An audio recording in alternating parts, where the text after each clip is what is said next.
Bonsoir à tous. Alors, ce soir, c'est moi qui c'est le privilège de partager voilà, un message. Et c'était vraiment chaud cette semaine parce que c'est ma deuxième prédication de la semaine. Donc vraiment le challenge, il était au maximum. Et du coup, je me suis dit, ce soir, je vais vous faire regarder une vidéo. Et puis comme ça me faisait pas de prédication à préparer. Non, c'est vrai. Mais on va quand même regarder une bande-annonce si vous le voulez bien. Souviens-toi de la prophétie. Samson, élu par le Dieu vivant, pour être le bras de sa vengeance. C'est sa volonté, mais ce n'est pas la mienne.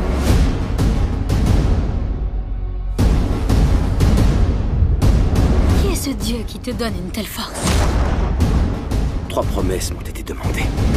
Ni boire de vin, ni toucher les morts, ni me couper les cheveux. Une rumeur parle d'un Hébreu à la force incroyable. Mais ce n'est qu'une histoire d'esclaves, rien d'autre. Surveille cela de près. Non, pitié! Découvre le secret de sa force, ma Dalila. Si ce que tu veux, c'est te battre, tu aurais dû venir avec plus d'hommes. Je veux le voir mort.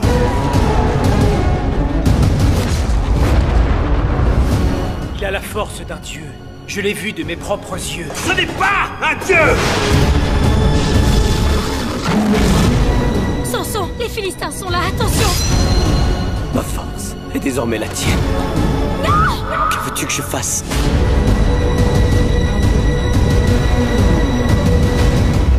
Je m'appelle Samson. Tu essuieras les foudres de Dieu.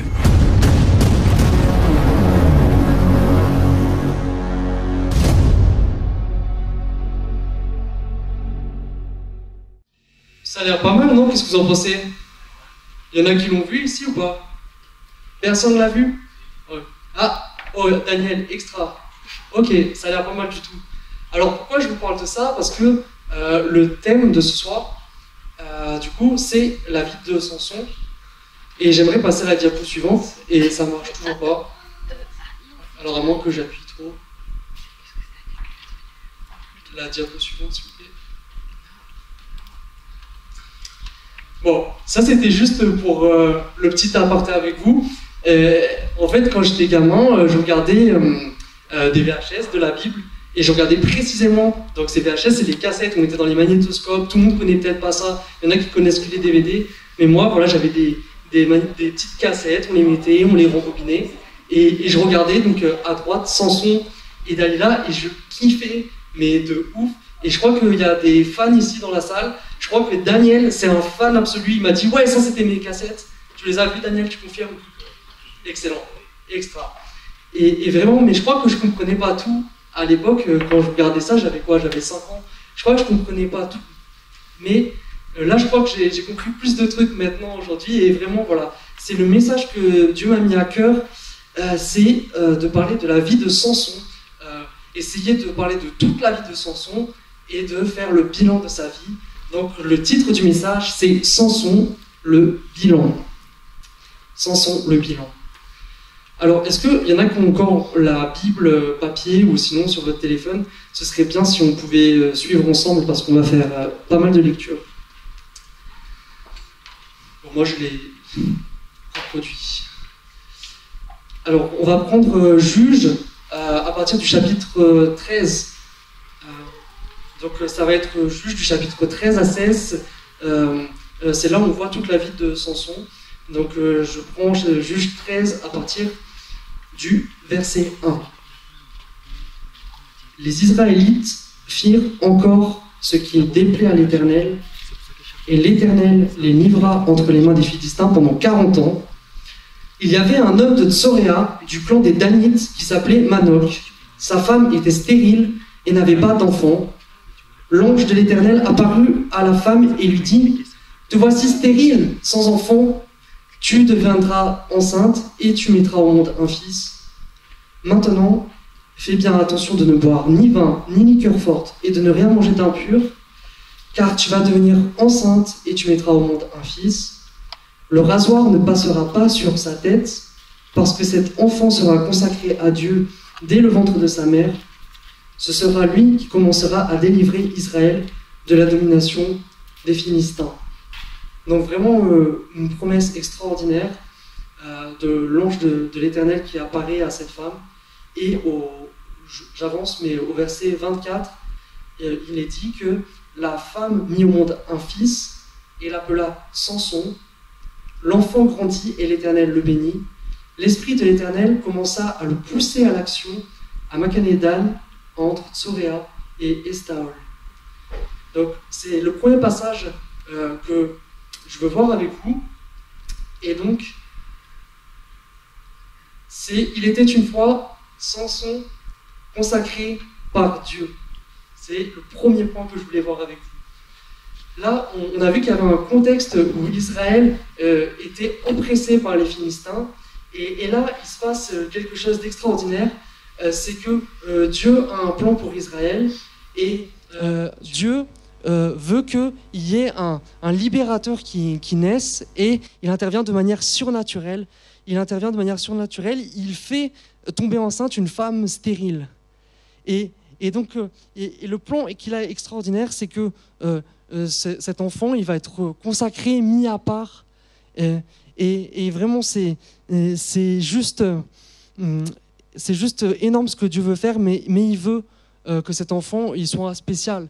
Parce que pour pouvoir faire ce que Dieu l'appelle à faire, il faut que l'enfant il soit spécial. Il ne peut pas vivre comme tous les autres enfants. Et en fait, il y a une vraie consécration que Dieu décide. Et cette consécration, en fait, c'est ce qu'on appelle le naziréat. Est-ce que vous savez ce que c'est le naziréat ? Personne ? Personne.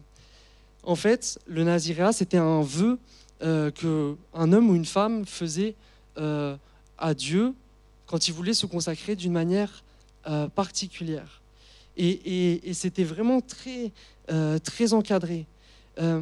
En fait, celui qui faisait le vœu de naziréat, il devait respecter des règles très strictes de pureté. Il était vraiment à part celui qui voulait se consacrer à Dieu. Et dans Nombre 6, verset 5, il dit « Il sera saint jusqu'à ce que prenne la fin la période pour laquelle il est consacré à l'Éternel. » Donc celui qui faisait vœu de naziréat, en fait, Dieu l'appelait à être vraiment à avoir des hauts standards de pureté. Il devait chercher à être saint. Et en fait, il y avait des règles très précises. Il devait se laisser pousser les cheveux et la barbe pendant tout son vœu. Et en fait, on voyait par là que en fait, c'était un moment qu'il avait mis à part où il se consacrait à Dieu. Et puis, pendant cette période de naziréat, pendant ce vœu, eh bien, il était interdit qu'il consomme de l'alcool sous toutes les formes que ce soit, même du vinaigre. Là, même le vinaigre, il ne pouvait pas. Et puis, celui qui faisait vœu de naziréat, eh bien, il n'avait pas le droit de s'approcher d'un mort, même si c'était sa famille, même si c'était sa propre mère, son propre père, ses propres frères et sœurs, parce qu'en fait, il deviendrait impur au sens voilà, de la loi divine, il serait impur. Et du coup, ça mettrait un terme à ce temps de naziréat. Et en fait, voilà ce que Dieu il dit, en fait, donc, quand il dit à la mère, au verset 4, « Maintenant, fais bien attention de ne boire ni vin, ni liqueur forte, et de ne rien manger d'impur, car tu vas devenir enceinte et tu mettras au monde un fils. Le rasoir ne passera pas sur sa tête, parce que cet enfant sera consacré à Dieu dès le ventre de sa mère. » En fait, voilà, c'est ça. Et ce qu'il lui dit, c'est en gros, c'est pas lui qui va faire ce vœu-là, mais c'est moi qui fais ce vœu pour lui, parce que j'ai des plans pour lui. Donc voilà, c'était vraiment quelqu'un qui devait avoir une vie exceptionnelle, qui devait voilà, se priver d'alcool, qui devait respecter des règles de pureté particulières. Et c'est lui qui délivra Israël. Le début, il est prometteur, non ? Le début, voilà, il est prometteur. C'est la crise. Il y a les Philistins, mais Dieu intervient d'une manière surnaturelle. Il donne un enfant qui libérera, en tout cas qui commencera à libérer Israël. Alors, on va avancer un petit peu dans l'histoire de Samson. Et la deuxième partie, je l'ai intitulée « Samson, tu fais quoi ? Action de Dieu et compromis avec le péché ». Parce qu'en fait, ça, c'est tout Samson. Samson, il a une destinée énorme. Il est mis à part. Et Dieu agit avec lui. Dieu agit en lui. Et en même temps, Samson, il est plein de compromis avec le péché. Et des fois, tu lis la vie de Samson et tu te dis, mais Samson, tu fais quoi là ? Pourquoi tu fais ça alors que Dieu vient juste de se manifester ? Qu'est-ce que tu fais, Samson ? Alors, on va voir des épisodes de la vie de Samson. Alors, je l'ai appelé épisode 1. Samson convoite une femme étrangère. Donc, c'est dans Juges 14, versets 1 à 4. Samson descendit à Timna et il y vit une jeune Philistine. À son retour chez lui, il annonça à son père et à sa mère : « J'ai vu une jeune Philistine à Timna, prenez-la maintenant pour ma femme. » Son père et sa mère lui dirent : « N'y a-t-il donc pas de femme dans notre tribu et dans notre peuple tout entier pour que tu ailles prendre une femme chez les Philistins, ces incirconcis ?» Samson répéta à son père : « Prends-la pour moi, car elle me plaît. » Alors, est-ce que finalement, c'est pas un peu décalé ce qui est en train de se passer ? Là, on parle d'une personne que Dieu consacre, qui doit respecter des hauts critères de sainteté, parce que Dieu a un plan sur sa vie. Et puis, il se balade, et là, il voit finalement une fille ennemie, puisqu'elle est philistine, et il se dit, ouais, elle est plutôt pas mal. Il commence à la convoiter, il commence à se dire, ouais, j'aimerais bien me marier avec elle, quoi, pourquoi pas faire quelque chose avec elle. C'est un peu décalé, parce que c'est qui les Philistins ? Les Philistins, déjà, ouais, c'était des ennemis, et même les Philistins, ils n'étaient pas du tout avec l'Éternel, ils n'étaient pas du tout avec Dieu. Eux, vous connaissez les dieux qu'ils servaient, ils avaient des idoles. Leurs idoles, elles s'appelaient Dagon, elles s'appelaient Astoret, et leurs idoles, elles s'appelaient Belzébul. Belzébul, pardon. Vous avez déjà entendu ce nom ? C'est bizarre comme nom, parce qu'en fait, dans le Nouveau Testament, on voit que Belzébuth, c'est la façon dont on appelle le diable, en fait. Donc, en gros, clairement, on voit que les Philistins, leur dieu, c'était le diable, au passage. Et lui, consacré à l'Éternel, il voit cette fille, et il se dit, ouais, ok, c'est pas grave, je vais faire alliance avec elle. Et là, ses parents, ils pètent les plombs, ils disent, attends, garçon, il n'y a personne dans notre tribu, dans notre peuple, pour que tu ailles prendre une fille chez les Philistins, tu fais quoi ? Les parents ne comprennent pas. Mais lui, il dit, ouais, elle me plaît, alors du coup, il va le faire. Il est déterminé, si elle lui plaît, finalement, c'est le plus important, non ? C'est le plus important ? Non, c'est pas le plus important, je crois. Mais il le fait, et puis au passage, il respecte absolument pas les lois claires que Dieu il avait données. Il les respecte absolument pas. Dans Exode 34, verset 15, il est dit : « Prends bien garde de ne pas faire alliance avec les habitants du pays. Ils risqueraient de t'inviter lorsqu'ils se prostituent à leurs dieux et leur offrent des sacrifices, et tu mangerais des victimes qu'ils ont sacrifiées. Tu prendrais de leurs filles pour tes fils, et celles-ci, en se prostituant à leurs dieux, entraîneraient tes fils à se prostituer à leurs dieux. » Il y avait une interdiction claire, nette, précise, mais il veut le faire quand même. Deuxième épisode, c'est Samson tue un lion à main nue. Super balèze. Juges 14, versets 5 à 9. On voit que Samson descendit avec son père et sa mère à Timna. Lorsqu'ils arrivèrent aux vignes de Timna, un jeune lion rugissant vint à sa rencontre. L'Esprit de l'Éternel vint sur Samson, et sans rien à la main, il déchira le lion comme s'il s'agissait d'un chevreau. il ne dit pas à son père et à sa mère ce qu'il avait fait. Une fois descendu, il parla à la femme, donc à la Philistine, et elle lui plut. Donc là, on voit Samson qui est toujours dans son idée, ouais, je vais me marier avec la Philistine et tout. Il se balade, tranquille, pépouze.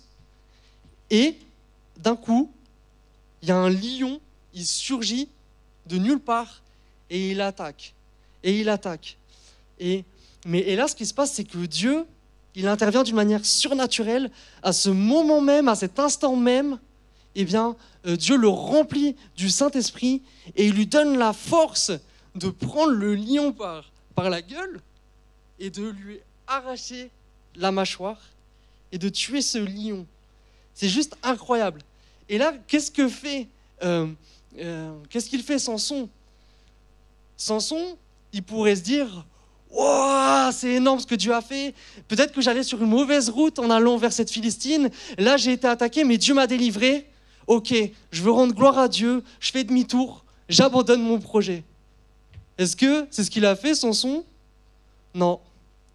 Samson, il s'est dit « Ouais, bah c'est cool. C'est cool, Dieu m'a délivré. Waouh, génial. Bon, je continue ma route. Je vais aller voir la Philistine parce qu'elle, je veux vraiment l'épouser. Parce qu'elle, elle est vraiment très jolie. » C'est ça qu'il s'est dit. Et donc, il a continué sa route.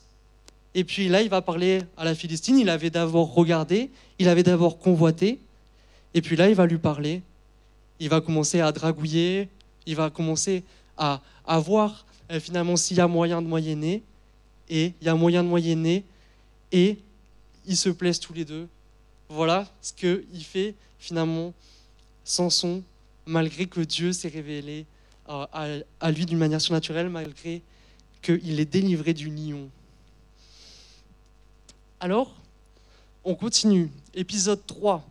Samson ne respecte pas les lois de pureté. On avait compris que Samson et les lois de sainteté, etc., il n'arrivait pas trop. Et là, on va voir qu'il ne respecte pas les lois de pureté. C'est dans Juges 14, versets 8 à 9. Quelque temps après, il se rendit de nouveau à Timna pour l'épouser. Et il fit un détour pour voir le cadavre du lion. Quand même, il voulait voir ce cadavre de lion. Il constata qu'il y avait un essaim d'abeilles et du miel dans le corps du lion. Il prit le miel dans ses mains et en mangea pendant la route. Arrivé près de son père et de sa mère, il leur en donna et ils en mangèrent. Mais il ne leur dit pas qu'il avait pris ce miel dans le corps du lion. Donc, voilà ce que fait Samson. Il veut aller jeter un coup d'œil sur ce lion parce que c'était un bon souvenir quand même. C'était quand même un bon souvenir, ce lion, il avait été vraiment balèze. Et là, il voit la carcasse et là, il y a du miel. Il y a du miel dans la carcasse, sur le squelette, quoi. Il y a du miel. Et il se dit, il a l'air bon ce miel. On va peut-être pas gâcher et puis c'est agréable du miel. Donc, il va prendre du miel, mais sauf que quand il prend du miel, il respecte, il viole complètement les lois de pureté que Dieu lui avait données. Je vous rappelle que déjà, il n'avait pas le droit de toucher à un cadavre. Il n'avait pas le droit d'être en présence de la mort. Et en tant que naziréen, c'est-à-dire vu qu'il y avait ce vœu de naziréa sur lui, c'était impossible de prendre de la nourriture sur un mort et de le manger.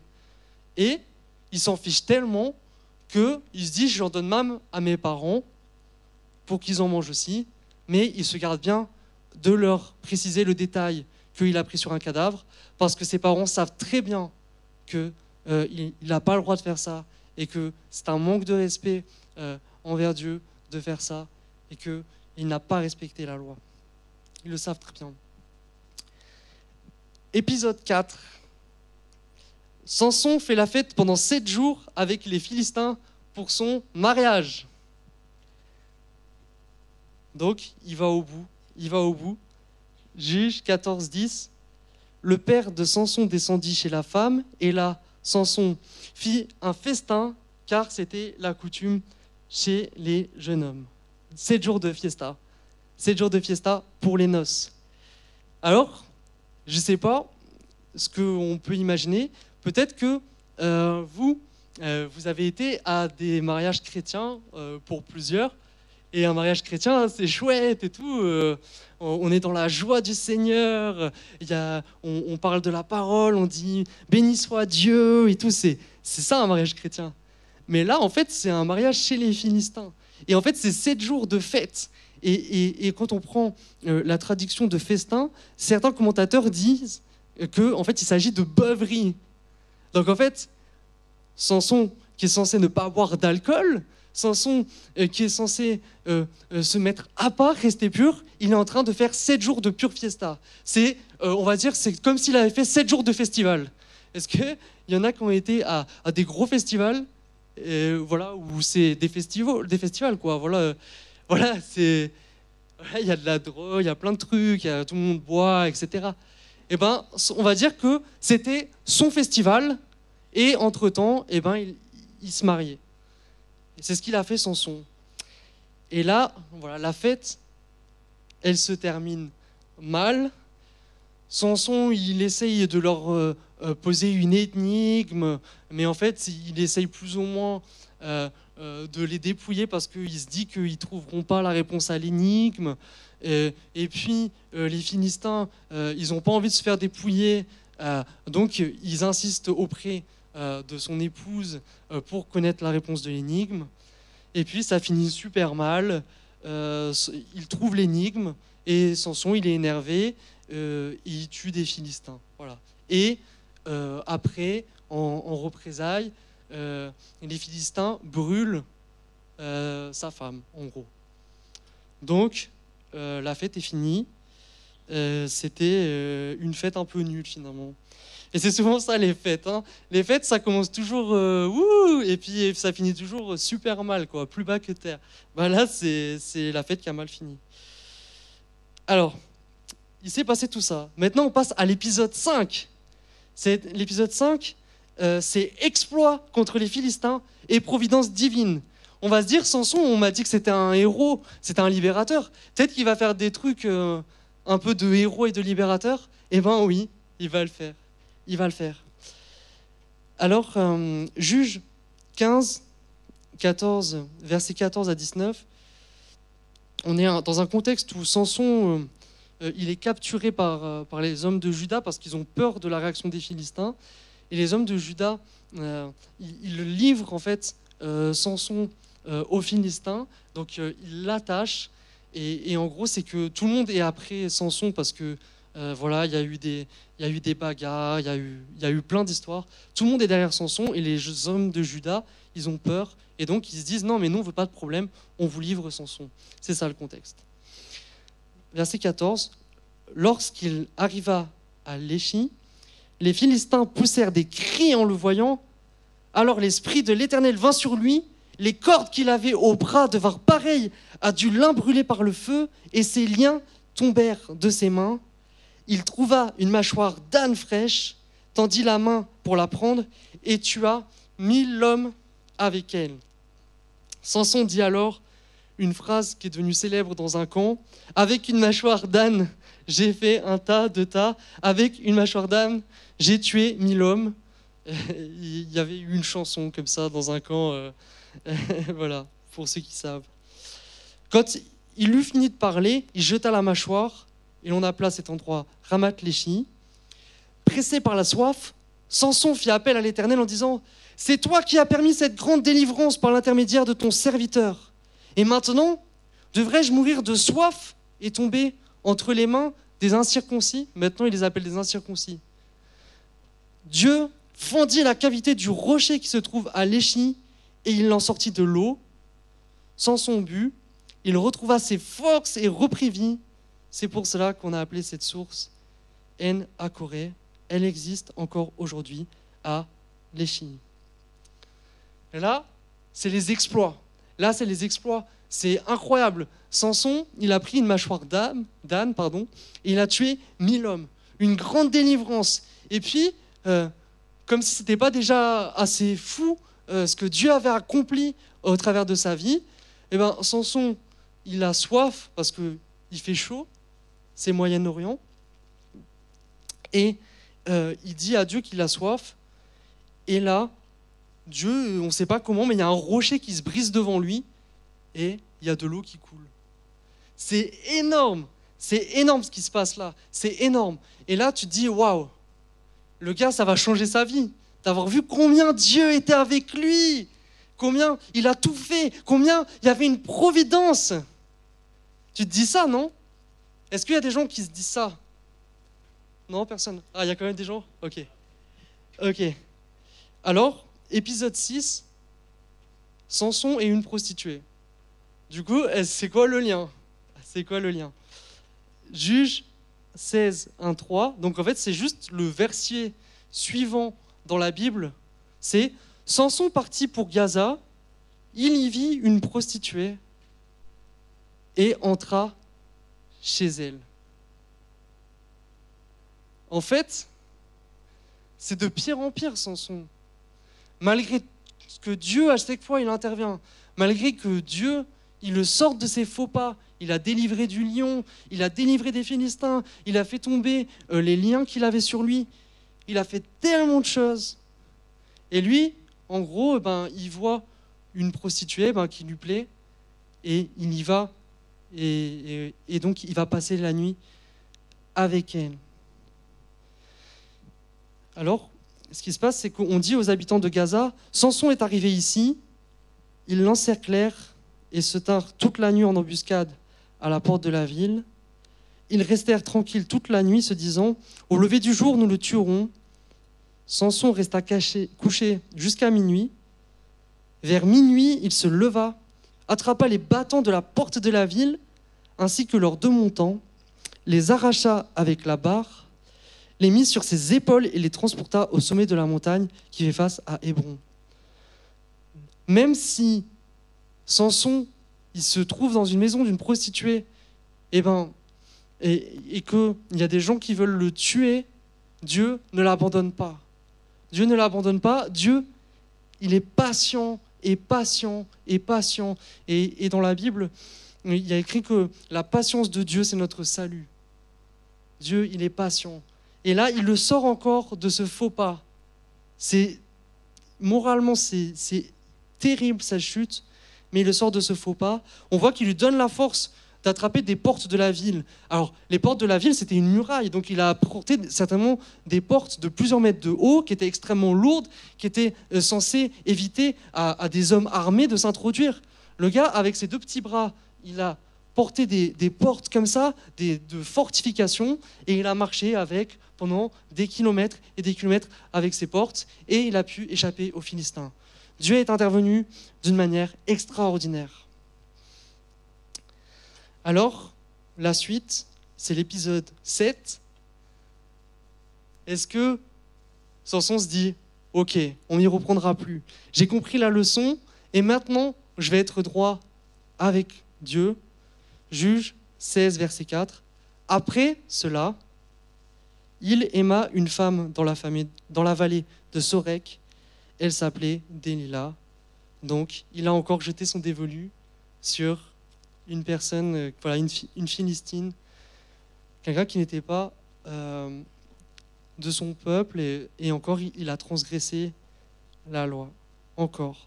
Il n'apprend pas, il fait toujours et toujours les mêmes choses, et finalement, la constante chez Samson, c'est que c'est sa chair qui décide, c'est que ses yeux, c'est eux qui décident. Si ses yeux le guident vers une femme, eh bien, qu'elle soit pas au Seigneur, qu'elle soit prostituée ou quoi que ce soit, une fois qu'il l'a vue, il y va. Et c'est Samson, c'est toute sa vie. Alors, la 3e partie, c'est Fatality, la chute de Samson. La chute de Samson. Parce que, voilà, il va y avoir à un moment donné des choses irréparables qui vont se produire. Parce que Dieu est patient, mais au bout d'un moment, les conséquences, elles tombent. La chute de Samson. Alors, il aime Delilah, et quand les Philistins vont savoir qu'il passe son temps avec Delilah, ils vont se rapprocher d'elle, ils vont lui dire, écoute, on voudrait savoir quel est le secret de Samson, parce que à chaque fois, il nous bat, on ne peut rien faire contre lui. Quel est son secret? On veut absolument que tu nous le donnes. Et Delilah, ce qu'elle va faire, c'est qu'elle va le harceler, lui demander tout le temps, c'est quoi ton secret, d'où te vient ta force, pourquoi on n'arrive pas à te battre? Et elle va le trahir, parce qu'elle n'est pas sincère. Et c'est ça le problème, en fait, il fait confiance à une personne qui n'est pas dans le même camp que lui. Il fait confiance dans son couple, un conjoint qui est adversaire d'Israël. Et ça va lui porter préjudice. Donc, au verset 16 du chapitre 16, comme elle était chaque jour à le harceler de paroles et à le pousser à bout, il perdit patience au point de désirer la mort. Il lui ouvrit tout son cœur et lui dit « Le rasoir n'est pas passé sur ma tête parce que je suis consacré à Dieu depuis le ventre de ma mère. Si j'étais rasé, ma force m'abandonnerait, je deviendrais faible et je serais pareil à tout autre homme. » Voyant qu'il lui avait ouvert tout son cœur, Delilah envoya appeler les princes des Philistins et leur fit dire « Montez cette fois-ci, car il m'a ouvert tout son cœur. » Les princes des Philistins montèrent vers elle et apportèrent l'argent. Elle endormit Samson sur ses genoux, puis, ayant appelé un homme, elle lui fit raser les 7 tresses de de la tête de Samson, et commença ainsi à le dompter. Il perdit sa force. Elle dit alors « Les Philistins sont sur toi, Samson !» Il se réveilla et dit « Je m'en tirerai comme les autres fois, je me dégagerai. » Il ne savait pas que l'Éternel s'était retiré de lui. Les Philistins s'emparèrent de lui et lui crevèrent les yeux. Ils le firent descendre à Gaza et l'attachèrent avec des chaînes en bronze. Il dut tourner la meule pour le blé dans la prison. On voit que, à force de compromis, le héros de l'Éternel, il est tombé. On voit que, à force de persévérer dans ses mauvaises voies, à force de ne pas se repentir, à force de ne pas apprendre de ses erreurs, il perd tout. Il perd tout. Et il perd même ses yeux avec lesquels il convoitait, et ses yeux qui l'ont guidé tant de fois vers le péché, il les perd également. Et donc, il se retrouve là, humilié, enchaîné, et il doit tourner une meule toute la journée pour du blé dans la prison. Voilà, c'est l'esclave des Philistins. Voilà le sort de Samson. Mais Dieu est bon, et Dieu, il voit son affliction. Il voit combien Samson il est diminué. Il voit combien Samson souffre. Et au verset 22, il est dit « Cependant, les cheveux de Samson recommençaient à pousser depuis le moment où il avait été rasé. Or, les princes des Philistins se rassemblèrent pour offrir un grand sacrifice à Dagon, leur dieu, et pour se réjouir. Ils disaient « Notre Dieu a livré Samson, notre ennemi, entre nos mains. » Et en le voyant, les membres du peuple célébrèrent leur Dieu en disant « Notre Dieu a livré entre nos mains notre ennemi, celui qui semait la dévastation dans notre pays et qui multipliait nos morts. » Et dans leur joie, ils disaient « Qu'on appelle Samson et qu'il nous amuse. » On fit sortir Samson de la prison et il joua devant eux. Lorsqu'on le plaça entre les colonnes, Samson dit au jeune homme qui le tenait par la main « Laisse-moi toucher les colonnes sur lesquelles repose la maison et m'appuyer contre elles. » La maison était remplie d'hommes et de femmes. Tous les princes des Philistins étaient là. Il y avait sur le toit environ 3000 hommes et femmes, qui regardaient Samson jouer. Alors, Samson se repent. Il se repent. Alors Samson, verset 28, fit appel à l'Éternel en disant « Seigneur Éternel, souviens-toi de moi, je t'en prie. Ô Dieu, donne-moi de la force cette fois seulement, et que d'un seul coup, je tire vengeance des Philistins pour mes 2 yeux. » Puis, Il attrapa les 2 colonnes du milieu sur lesquelles reposait la maison et s'appuya contre elles. L'une était à sa droite et l'autre à sa gauche. Samson dit que je meurs avec les Philistins. Il se pencha de toutes ses forces et la maison tomba sur les princes, sur tout le peuple qui s'y trouvait. Ceux qu'il tua à sa mort furent plus nombreux que ceux qu'il avait tués pendant sa vie. Ses frères et toute la famille de son père descendirent et l'emportèrent. Lorsqu'ils furent remontés chez eux, ils l'enterrèrent entre Tsoréa et Estaol dans le tombeau de son père Manoach. Il avait été juge en Israël pendant 20 ans. Voilà la fin de la vie de Samson. Voilà la fin. Et maintenant vient le bilan de sa vie. Et le bilan de sa vie, c'est qu'il y a un gâchis. À mon sens, il y a un gâchis. Il y a un gâchis parce que ce n'était pas ce à quoi Dieu l'a appelé. Dieu, il l'a appelé à le servir fidèlement et il l'a appelé à faire des exploits. Dieu, il l'a appelé à commencer à libérer le peuple d'Israël des Philistins. Il n'appelait pas à s'unir avec les Philistins. Non, il appelait à libérer le peuple des Philistins. Il n'appelait pas à une vie de débauche, à une vie d'immoralité. Non, il appelait à une vie de sainteté. Il appelait à une mise à part. Il appelait à une mise à part. Alors, si on parle aujourd'hui de Samson, vous me voyez arriver gros comme une maison, c'est pour se dire, quel enseignement pour nous, la vie de Samson. J'ai pu parfois être un peu peut-être dur dans mes propos ou ironique, je ne sais pas, quand je parlais de la vie de Samson. Mais en réalité, ça nous parle à nous et à moi le premier. Il y a un enseignement pour nous. Parce que on peut se demander parfois, qu'est-ce qu'on fait de ce que Dieu a mis sur notre vie? Qu'est-ce qu'on fait alors que Dieu nous a consacrés? Et Dieu, il a choisi dès sa naissance, dès avant sa naissance, Samson pour le consacrer. Dieu, il a fait un miracle pour que Samson naisse. Et nous, qui croyons en Jésus, nous qui marchons avec Dieu, c'est un miracle que Dieu a fait. C'est un miracle de naître de nouveau. C'est un miracle que Dieu nous révèle que Jésus est mort pour nos péchés. C'est un miracle que Dieu a fait pour nous donner un cœur nouveau. C'est un miracle que Dieu a fait pour que nous soyons remplis de son Saint-Esprit.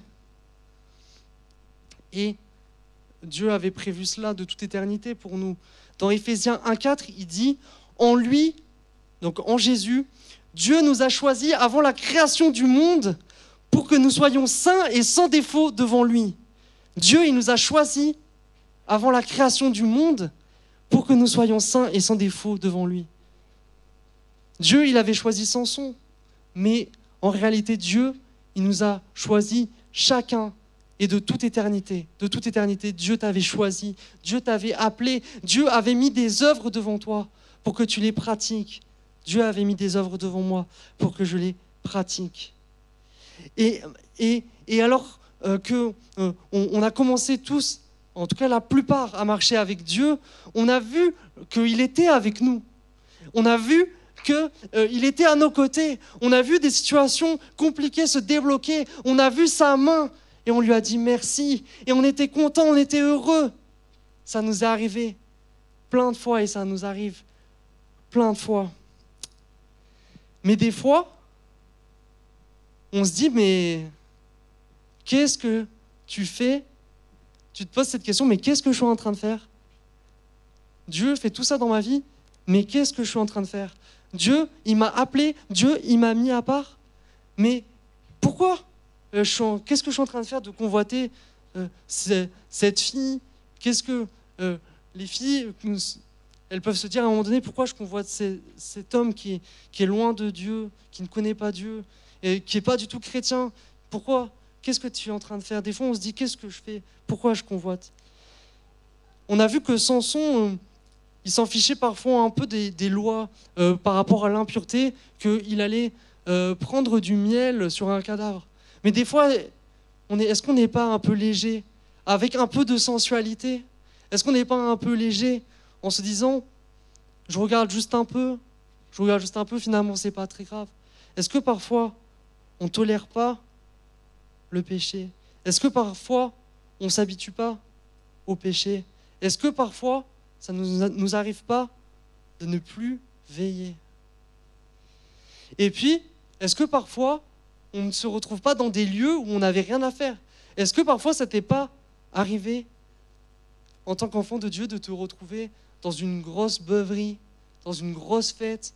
Est-ce que c'était vraiment la place que Dieu voulait pour toi? Est-ce que c'est vraiment la place pour un enfant de Dieu? Et puis, en réalité, quand on s'habitue, quand on ne veille plus, eh bien, c'est un engrenage. On va toujours plus loin. Et est-ce que, parfois, pour certains, on ne s'est pas laissé aller à l'immoralité sexuelle? Est-ce qu'on ne s'est pas laissé aller à des relations hors mariage, à du flirt poussé, à ce genre de choses? Est-ce que, des fois, les enfants de Dieu, ça ne leur arrive pas de regarder de la porno? Est-ce que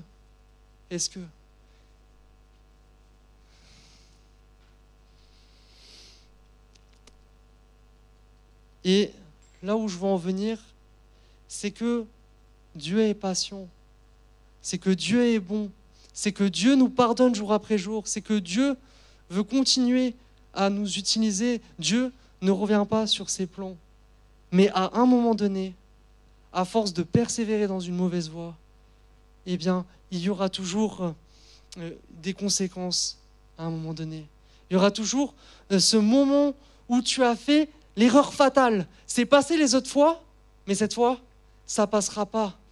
Que les autres fois, c'est passé, mais on a pu réparer, on a pu faire avec.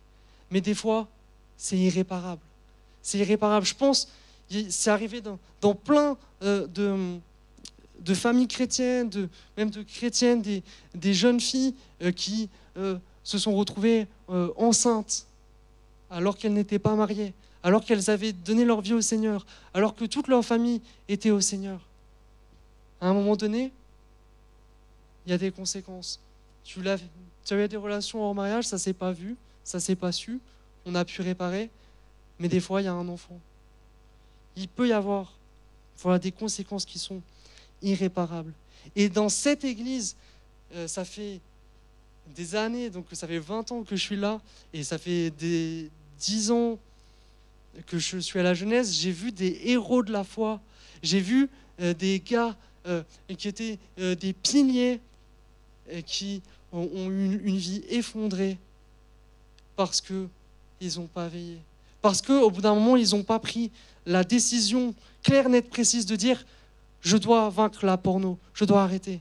Et qui, dans un engrenage, ont eu des relations hors mariage et ne sont plus là et ont plein, une vie vraiment détruite, un témoignage fichu en l'air.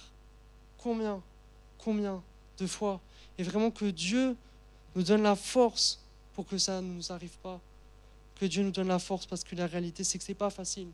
Mais on peut, avec Dieu, y arriver. On peut, avec Dieu, faire mourir par l'Esprit, par le Saint-Esprit, les œuvres de la chair. On peut. Alors que je préparais ce message, j'avais cet appel fort sur mon cœur, particulièrement pour ce qui est de l'immoralité sexuelle. J'avais vraiment cet appel fort. Et en tout cas, j'avais quelques versets que je voulais partager. 2 Timothée 2, 22. J'aimerais bien avoir la diapo. Si je peux avoir la diapo. Fuis les passions de la jeunesse. Voilà, c'est une belle illustration.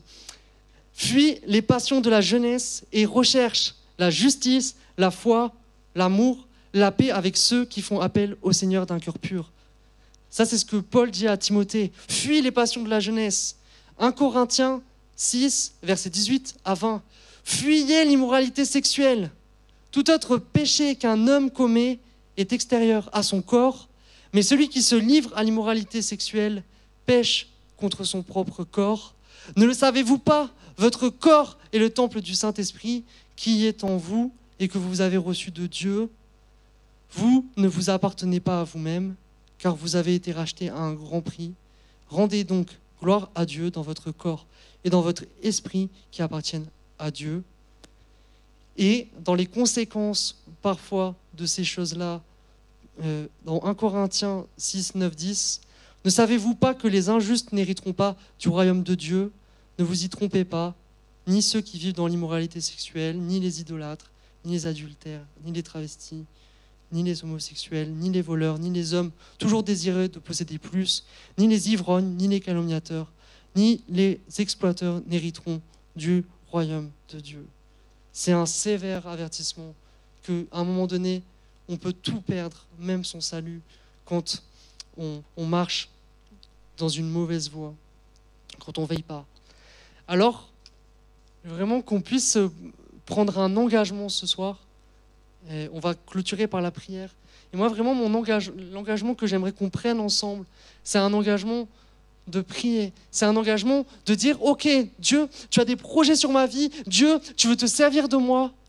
Alors, je veux respecter les projets que tu as sur ma vie. Je veux te respecter. Je veux respecter le vœu que tu as fait sur ma vie, que je sois saint et que je te serve.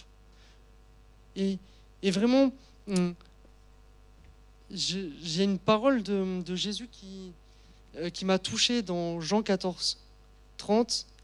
Il dit, « Car le prince de ce monde vient, en parlant du diable, et il n'a rien en moi. Il n'a aucune prise sur moi. » Jésus pouvait dire, le diable, il n'a aucune prise sur moi. Et vraiment, pour ceux qui veulent servir le Seigneur, c'est certes, on a toujours cette nature pécheresse qui nous pousserait, mais qu'on puisse aussi prendre cet engagement de dire, je veux rien laisser, je veux pas laisser un centimètre de péché, je veux pas laisser un centimètre de mauvaises habitudes de péché dans ma vie. Et vraiment, qu'on puisse dire, qu'on puisse vivre comme cela, qu'on puisse avoir cet engagement comme cela. Et vous savez, moi, un des plus gros challenges, et désolé d'en parler et d'être lourd, que j'ai eu sur ma vie, c'était la porno. C'était vraiment le plus gros challenge. Et j'aimais vraiment le Seigneur et je voulais vraiment le servir, mais il y avait toujours cette problématique dans le secret. Et un soir, dans un camp à Gap, il y avait un gars qui était devant à la prière et il avait des signes comme si des manifestations démoniaques en fait. Et moi, en voyant ça, j'aimais tellement le Seigneur, je voulais tellement le servir, et ben moi je voulais y aller, prier pour lui, et même j'ai prié pour lui. Et là, je me disais, en fait, tu pries pour chasser les ténèbres dans sa vie, mais toi-même, tu as une part d'ombre. Et ça, ça m'a vraiment marqué, de me dire, non, c'est pas possible. Je peux pas combattre les ténèbres, je peux pas servir Dieu avec une part d'ombre dans ma vie. Et vraiment, que chacun on puisse se dire ça, non, il n'y a pas, c'est pas possible. Il n'y a rien de commun entre la lumière et les ténèbres. Il n'y a rien de commun. Et pendant ce camp, voilà, j'ai pris cette décision d'arrêter cet esclavage, ce péché, et j'ai coupé, voilà, c'était un iPod Touch, enfin bref, avec ça je regardais et puis je l'ai pris, je l'ai défoncé quoi. Je suis parti de la salle, je l'avais dans ma poche. En plus ça me rattachait à un passé où j'étais pas près de Dieu, enfin. Et j'ai pris cet iPod et je l'ai balancé, je l'ai cassé, j'ai marché dessus, j'ai tout fait. Mais ce jour-là, j'ai eu ma victoire sur la porno. Ce jour-là, je l'ai eu. Alors voilà, maintenant, on peut fermer les yeux et on va prier. Seigneur, merci pour ta parole. Ta parole, c'est vraiment une lampe à nos pieds. Parce que ta parole, elle nous instruit, elle nous enseigne, elle nous met en garde. Merci parce que avant même que je fasse des erreurs, je vois les erreurs d'autres personnes qui sont écrites dans la Bible, je vois plein d'histoires. Et je peux, Seigneur, juste en prendre connaissance et en tirer des enseignements. Merci pour cette chance d'avoir ta parole et de pouvoir tirer des enseignements. Alors, je te prie, Seigneur, ce soir, je te prie, Seigneur, qu'on puisse ensemble se consacrer,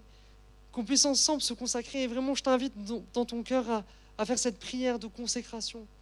Seigneur, vraiment, que tu puisses nous aider maintenant à faire le tri, que tu puisses nous montrer, Seigneur, s'il y a des zones d'ombre dans nos vies, que tu puisses, Seigneur, nous reprendre, Seigneur, avec douceur comme tu le fais, que tu puisses nous mettre en garde, Seigneur. Et Seigneur, que tu puisses nous donner la force encore ce soir de prendre des décisions, de prendre des engagements. Que vraiment tu puisses ce soir faire une œuvre dans les vies. Seigneur, je te prie d'agir par ton Saint-Esprit. Je te prie vraiment, alors que peut-être plusieurs ont vu un point où ils devaient changer, une zone d'ombre, je te prie maintenant de les délivrer parfaitement. Je te prie, Seigneur, de les toucher. Je te prie, Seigneur, de les aider à mettre dehors ce qui n'a pas à être dans leur vie. Et Seigneur, merci parce que tu as tout accompli à la croix. Seigneur, donne-nous la foi encore ce soir de ton tout accompli. Parce que notre chair, elle existe certes, mais tu l'as crucifiée à la croix. Notre chair, elle est crucifiée à la croix. Tu nous as donné la liberté à la croix. Seigneur, donne-nous de pouvoir nous emparer ce soir de cette victoire qui est déjà acquise. Donne-nous de nous emparer de cette liberté qui est déjà acquise. Parce que nous savons que si le Fils nous a franchis, nous sommes réellement libres. Amen.